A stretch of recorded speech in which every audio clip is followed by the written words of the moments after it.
Rahayu saudara-saudara Jiwa Tosana Haji Nusantara, jumpa lagi dengan saya Joko Supriyadi dari JS Collection Kris Hadi Channel. Pada tayangan ke-67 ini, izinkan saya membabar tentang pesona keris Madura, doa, kita, dan realita. Mari kita awali pertemuan kali ini dengan review. Berbicara tentang keris Madura. Madura adalah salah satu penopang budaya Tosana Haji Nusantara. Sejak dari era Mojopahit hingga sampai sekarang, eksistensi Madura tidak pernah terputus, terus berkarya untuk Tosana Haji. Bahkan di saat banyak daerah-daerah yang sempat mati suri, yang kemudian bangkit, Madura terus bergeliat mempertahankan eksistensi Tosana Haji Nusantara. Untuk itu, variasi daripada keris-keris Madura sangat variatif. Mulai dari keris yang jumbo, standar maupun pattern. Kita bisa lihat tentang gambarannya adalah seperti inilah contoh. Mari kita review dari yang pertama. Inilah contoh keris zaman now, Kamardikan.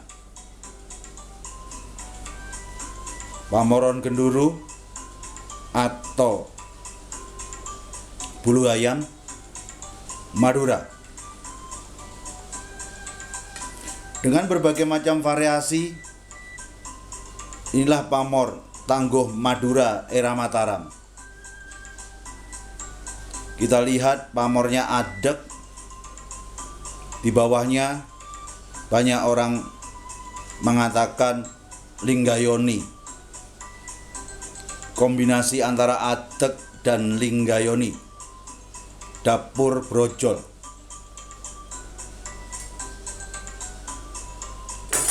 Ini contoh keris Madura yang lain.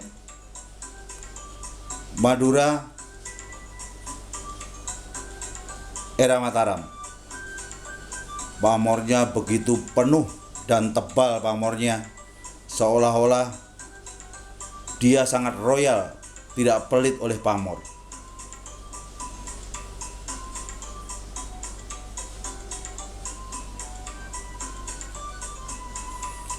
Ternyata di antara gambaran keris Madura,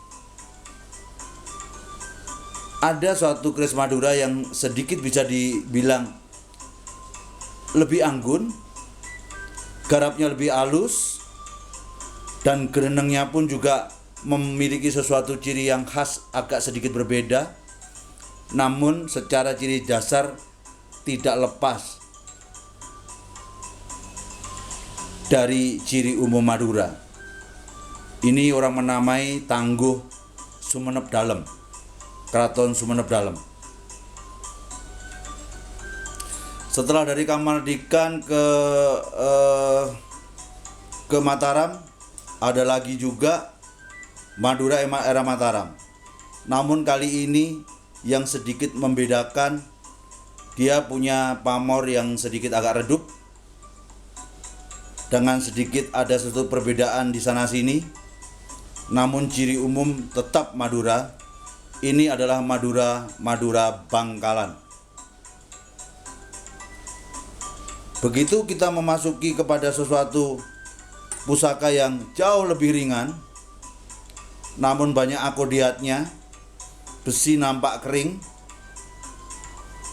Inilah Madura era Mojopahit. Orang menyebutnya adalah Madura Koso, karena Koso adalah seorang empu yang sangat luar biasa yang hidup di era Mojopahit.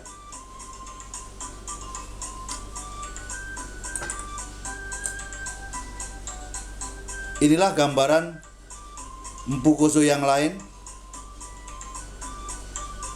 Sinom, tapi di atasnya ada uruping dila.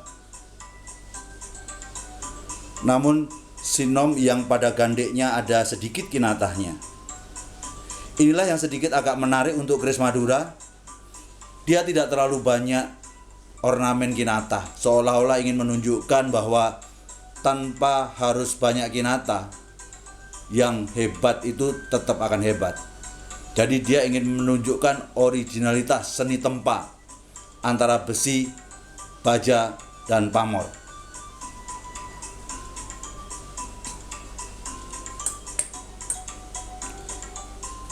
Sangat ringan sekali,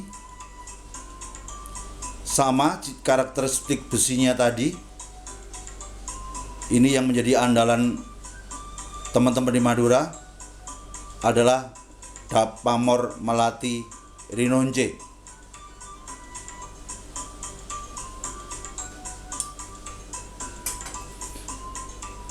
Dan ada keris panjang 41, sangat sederhana, dengan pamor sumsum buron. Inilah Madura Koso. Kelihatan begitu gagah. Mari kita coba lihat detail. Secara umum, besi Madura adalah hitam agak sedikit pucat, nampak kering,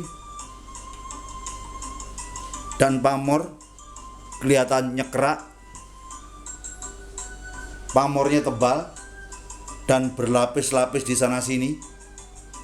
Seperti saya katakan di depan, seolah-olah secara pamor dia itu benar-benar royal pamor, tidak pelit terhadap pamor. Mari kita coba lihat lebih detail lagi secara rincian.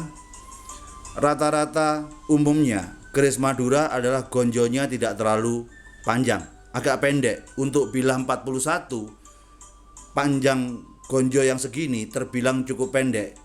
Jadi secara umum gonjo keris-keris Madura agak pendek dibandingkan dengan keris-keris Jawa. Secara gonjo umumnya adalah nyebit rontal, sehingga nyebit rontal ini membuat leher daripada gonjo ini agak pendek dan membuat wetengan atau gandok daripada si gonjo ini jadi besar. Karena dari gandoknya itu besar, memungkinkan bisa masuknya pesi keris Madura yang besar-besar. Dan bedanya dengan keris-keris yang lain, keris Madura itu besarnya dari awal sampai ke ujung, dia tidak mengecil. Kalau keris-keris umumnya pesinya dari besar mengecil, tapi kalau dia stabil besar dan panjang. Jadi sekali lagi, karena umumnya dia menggunakan yang namanya gonjo nyebit rontal, membuat wetengan besar sehingga memungkinkan pesi besar masuk dan panjang. Karena wetengannya adalah besar, memungkinkan pegangan di sini atau yang kita sebut dengan bungkul bilah menjadi tebal. Sehingga kesan daripada keris Madura itu benar-benar sangat kokoh dan gagah. Namun satu hal hari ini saya ingin tunjukkan kepada Anda, bagaimana saya punya suatu keris Madura yang satu ini.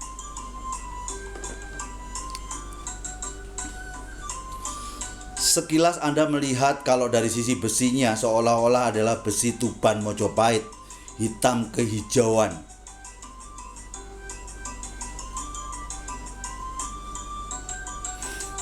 Kalau Anda mendahulukan material, melihat dari sisi besi, Anda akan salah menangguh keris ini, karena Anda akan cenderung untuk menangguh keris ini adalah keris Tuban Mojopahit. Namun ketika Anda melihat gaya daripada keris ini termasuk ricikannya, dari sisi gonjonya, dari besarnya besi dan panjangnya besi, dan dari tebalnya bagian sini, ini saya sangat meyakini keris bertangguh Madura. Namun kali ini keris ini punya suatu pamor yang sangat sederhana, kayak seperti ujung panah. Ujung panah itu kita sebut dengan pamor tundung mungsuh. Mari kita lihat di belakangnya. Di belakangnya adalah pamor nunggak semi. Kerisnya brojol, pamornya selewah. Yang satu bagian adalah tundung mungsuh, pada bagian yang lain adalah nunggak semi. Ada apa dengan keris ini? Mari kita bahas pada kesempatan lebih lanjut di perjumpaan kita.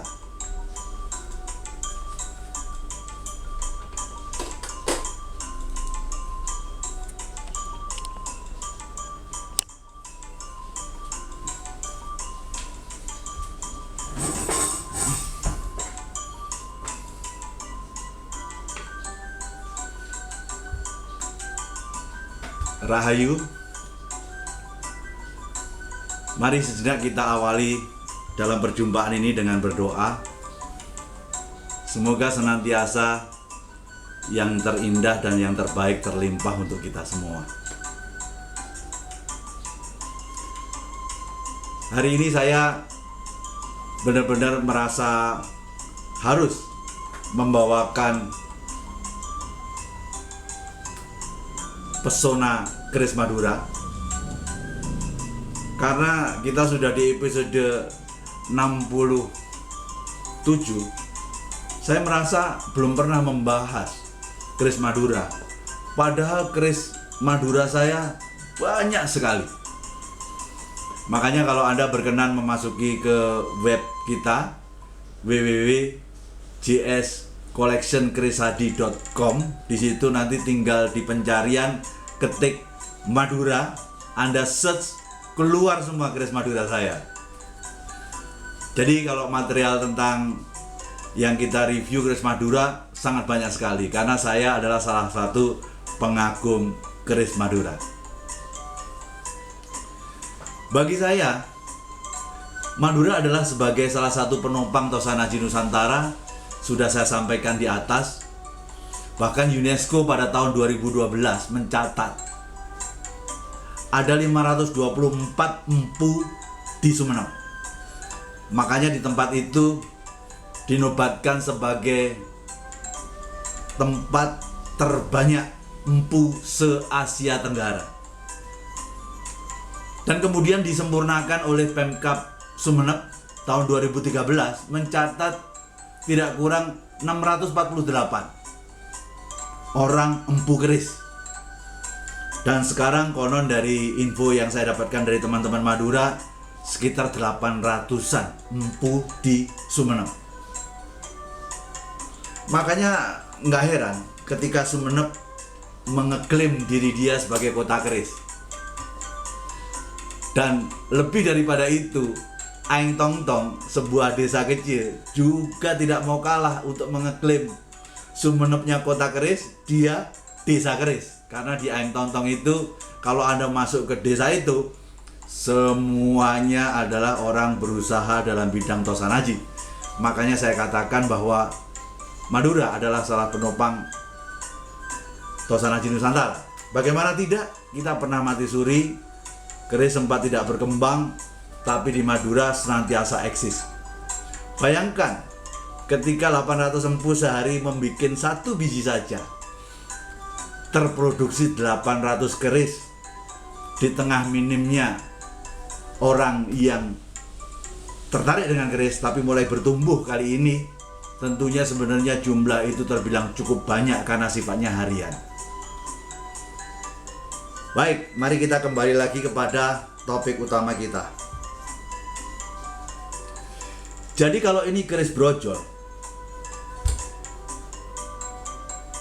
ketika kita lihat dari sisi gaya, itu adalah gayanya Madura. Makanya saya lebih menangguh ini adalah keris Madura namun eranya Mojopahit. Kenapa ini menjadi sesuatu pengecualian? Dari sekian banyak Madura yang saya dapatkan, saya hanya punya satu, sebuah keris Madura dengan besi seperti kayak Tuban Mojopahit ini. Dan Tentunya secara filosofi Anda hafal kalau menyimak tayangan ini. Brojol filosofinya adalah doa untuk memudahkan segala hal yang sedang kita ikhtiarkan. Nunggak Semi filosofinya adalah untuk memperlancar segala usaha baru yang sedang kita jalankan. Tundung Mungsuh untuk menghindarkan permusuhan. Jadi secara filosofi doa yang terkandung dalam keris ini adalah semoga segala hal yang sedang kita ikhtiarkan dalam rangka untuk mengembangkan usaha baru itu bisa bertumbuh dengan sukses, dan kalaupun ada kendala orang yang tidak suka sama kita, semoga terhindarkan sehingga terjaminnya perkembangan usaha baru yang sedang kita ikhtiarkan. Namun topik hari ini saya bicara tentang pesona keris Madura, doa kita dan realita. Maksud saya apa? Terlalu banyak di antara kita setelah saya menyampaikan filosofi, kemudian dia bertanya, ngomong-ngomong kalau keris kita percaya isinya doa, doanya manjur atau tidak? Saya kadang-kadang kalau ditanya seperti itu cuma bisa tersenyum aja. Kadang-kadang kita lupa sebenarnya di balik keberadaan kita semuanya itu siapa yang menciptakan kita. Kadang kita lupa sama Gusti Kang Akaryo Dumadi. Jadi saya hanya ingin menyampaikan ketika ada semacam pertanyaan seperti itu, manjur atau tidak doanya dalam keris itu, saya hanya ingin ingatkan, manusia hanya bisa pasrah. Masih ingat definisi pasrah menurut saya? Pasrah itu adalah dari sisi manusia telah mengusahakan secara maksimal yang dia mampu lakukan. Usaha maksimal. Hanya hasilnya saja itu diserahkan kepada Tuhan. Bukan berarti pasrah kita tidak berdaya melakukan apa-apa, itu namanya pemalas. Pasrah itu adalah dari sisi manusianya telah memaksimalkan yang mampu dia ikhtiarkan, hasilnya aja diserahkan pada Tuhan. Sehingga ketika kita bicara usaha maksimalnya manusia, ya bisa usaha lahir, bisa usaha batin. Lahir dengan keringat perjuangan kita, batin ya dalam doa. Apakah itu doa yang kita panjatkan sendiri doa kita, atau kita memohon suatu berkah dari seorang empu yang doanya kita kondisikan menjadi doa kita agar menyempurnakan apa yang kita sedang ikhtiarkan. Namun kita jangan lupa bahwa yang namanya keputusan atas doa semua manusia itu prerogatif dari Tuhan yang Maha Kuasa. Apakah dia akan mengabulkan atau tidak? Contoh sederhana, Anda punya pistol yang sangat canggih, terkini, tapi kalau Anda tidak bisa menggunakan, ya akan selalu sia-sia pistol yang canggih tadi. Makanya ada suatu ungkapan besar yang barangkali semuanya sudah tahu. Semuanya tergantung the man behind the gun. Semua lebih tergantung daripada orang yang di belakang pistol tadi. Kalau orangnya hebat, pistol biasa pun juga sangat luar biasa. Jadi, pusaka ampuh itu penting. Diri kita harus lebih ampuh. Makanya agar doa itu menjadi nyata, kitanya harus bisa memusakakan diri kita. Jadi, bagi saya, keris yang paling ampuh itu ya diri kita sendiri itu. Makanya, marilah kita pusakakan diri kita. Seperti dalam pembuatan keris, semua selalu diawali dengan niat, adanya persiapan, ada tirakatan, ada unsur doanya, akhirnya beraktivitas, dilakukan suatu penempaan dengan baik. Namun jangan lupa, dalam menempa keris itu, Anda boleh berharap keris itu bisa menjadi keris A yang Anda inginkan. Namun bisa saja hasilnya menjadi B, bahkan C. Itu tetap harus kita syukuri. Namun itulah hasil terbaik dari Gusti. Dan Anda tahukah Gusti itu adalah Sang Penempa alam semesta raya ini. Jadi semoga cukup jelas di dalam memahami tentang perspektif doa di dalam keris tadi. Tidak hanya sekedar kerisnya ampuh, kitanya sendiri harus ampuh juga. Makanya kita harus pusakakan diri kita. Sehingga perlu keselarasan antara pusaka dengan orangnya. Harus klop. Tentunya semuanya atas izin Tuhan yang Maha Kuasa. Demikianlah saudara-saudara sekalian. Semoga ada manfaat dari tayangan kali ini. Rahayu, rahayu, rahayu, sagung dumadi nuwun.